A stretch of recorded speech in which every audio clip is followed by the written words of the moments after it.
জাতীয় নির্বাচনের সুনির্দিষ্ট রোডম্যাপ দেয়া এখন সময়ের দাবি উল্লেখ করে অনতিবিলম্বে ভোটের তারিখ ঘোষণার দাবি জানিয়েছেন গণ অধিকার পরিষদের সভাপতি নুরুল হক নূর। সকালে রাজধানীর পুরানা পল্টনে দলীয় কার্যালয়ে জরুরি সংবাদ সম্মেলনে তিনি একথা বলেন।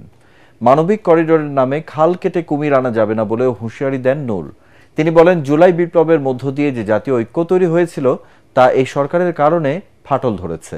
তার আশঙ্কা, নির্বাচনের রোডম্যাপ না দিলে সংকট আরও বাড়বে। নির্বাচনী রোডম্যাপের দাবিতে প্রয়োজনে আবারও মাঠে নামার ঘোষণা দেন তিনি।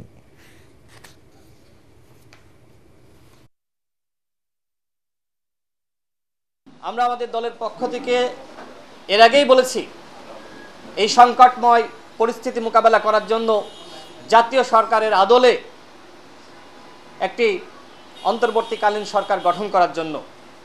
সেই সময় জাতীয় সরকার গঠন করেনি। আজকে দেখেন যে আসলেই এই সরকার দেশ চালাতে হিমশিম খাচ্ছে। অন্তর্বর্তীকালীন সরকার লক্ষ্য উদ্দেশ্যহীন গন্তব্যে ছুটছে, যার ফলে একের পর এক আন্দোলন, এবং এই আন্দোলনগুলো এটা পরিষ্কার করে যে সরকারের প্রতি জনগণের অনাস্থা রয়েছে।